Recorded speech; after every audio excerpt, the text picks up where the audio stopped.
Bismillahirrahmanirrahim. Assalamualaikum warahmatullahi wabarakatuh. Kali ini saya akan menjelaskan tentang pengertian media komunikasi dalam pendidikan.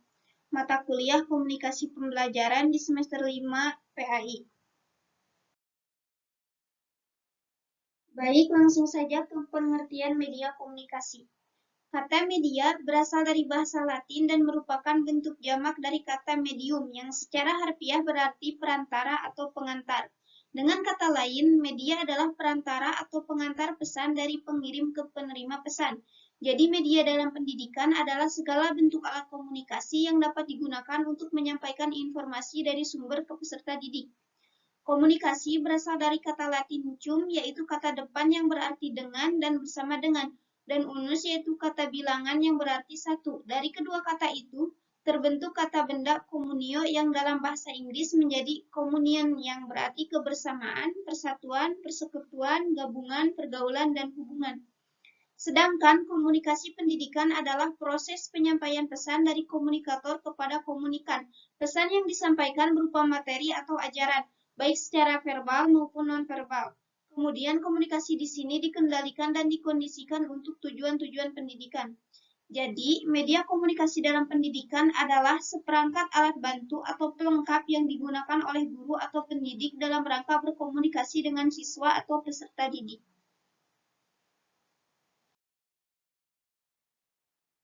Selanjutnya, klasifikasi media komunikasi dalam pendidikan.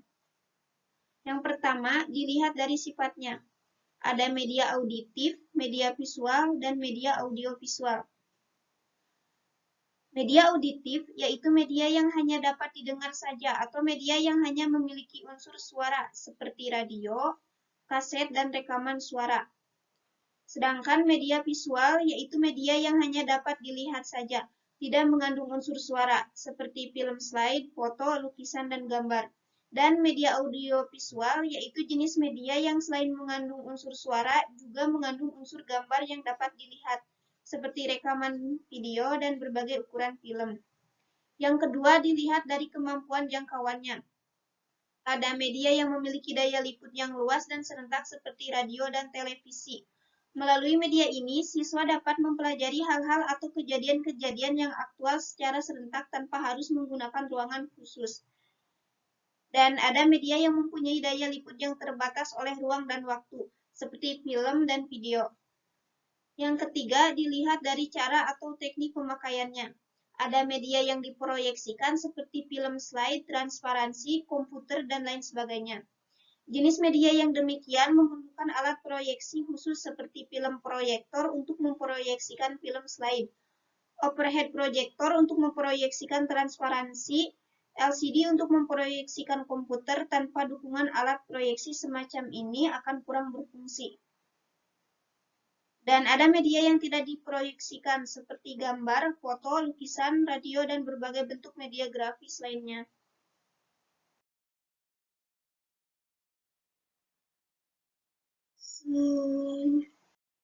Yang keempat, dilihat berdasarkan bentuk dan cara penyajiannya. Dikelompokkan ke dalam 7 kelompok. Kelompok 1, media grafis, bahan cetak, dan gambar diam. Kelompok kedua, kelompok media proyeksi diam. Kelompok ketiga, media audio. Kelompok keempat, media audio visual diam. Kelompok kelima, film. Kelompok keenam, media televisi. Dan kelompok ketujuh, multimedia.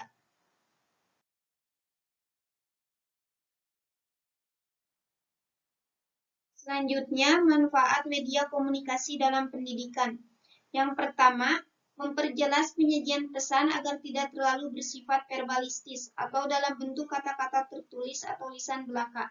Yang kedua, mengatasi keterbatasan ruang, waktu, dan daya indera. Yang ketiga, dengan menggunakan media pendidikan secara tepat dan bervariasi, dapat diatasi sikap pasif anak didik. Yang keempat, memperbesar perhatian siswa. Yang kelima, meletakkan dasar-dasar yang penting untuk perkembangan belajar. Oleh karena itu, membuat pelajaran lebih mantap. Yang keenam, memberikan pengalaman nyata yang dapat menumbuhkan kegiatan berusaha sendiri di kalangan siswa. Yang ketujuh, menumbuhkan pemikiran yang teratur dan kontinu, terutama melalui gambar hidup.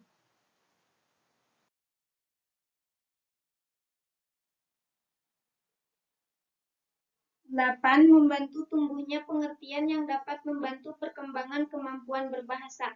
9.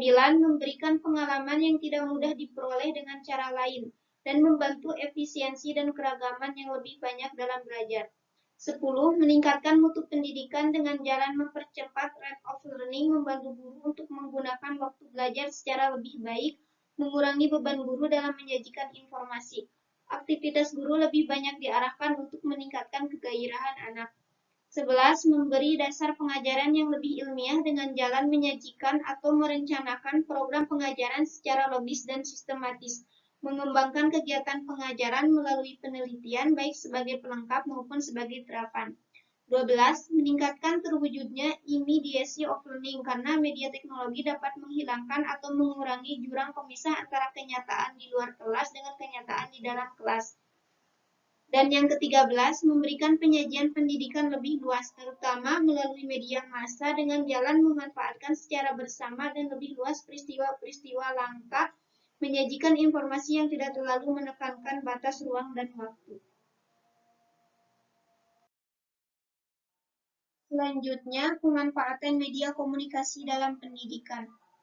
Pemanfaatan media komunikasi sangat beragam sesuai dengan perkembangan konsep belajar mengajar, yaitu pertama, bahasa sebagai media pembelajaran, kedua, media sebagai alat bantu mengajar, ketiga, media sebagai alat peraga, 4. Audiovisual sebagai media, 5. Media sebagai penyalur pesan, dan 6. Media sebagai sumber belajar. Dalam pemanfaatan media komunikasi dalam pendidikan, terdapat beberapa prinsip yang harus diperhatikan, yaitu yang pertama, media digunakan dan diarahkan untuk mempermudah siswa belajar dalam upaya memahami materi pelajaran. Yang kedua, media yang akan digunakan oleh guru harus sesuai dan diarahkan untuk mencapai tujuan pembelajaran. Yang ketiga, media yang digunakan harus sesuai dengan materi pembelajaran. Yang keempat, media pembelajaran harus sesuai dengan minat, kebutuhan, dan kondisi siswa. Yang kelima, media yang akan digunakan harus memperhatikan efektivitas dan efisiensi. Dan yang terakhir, media yang digunakan harus sesuai dengan kemampuan guru dalam mengoperasikannya. Selanjutnya, yang terakhir, kesimpulan. Jadi, kesimpulannya, media komunikasi dalam pendidikan adalah seperangkat alat bantu atau pelengkap yang digunakan oleh guru atau pendidik dalam rangka berkomunikasi dengan siswa atau peserta didik. Klasifikasi media komunikasi dalam pendidikan sangat beragam, yaitu menurut sifatnya, kemampuan jangkauannya, cara atau teknik pemakaiannya, dan bentuk dan cara penyajiannya. Kemudian manfaat media komunikasi dalam pendidikan secara garis besar yaitu menangkap suatu objek atau peristiwa-peristiwa tertentu, memanipulasi keadaan, peristiwa atau objek tertentu, dan menambah gairah serta motivasi belajar siswa.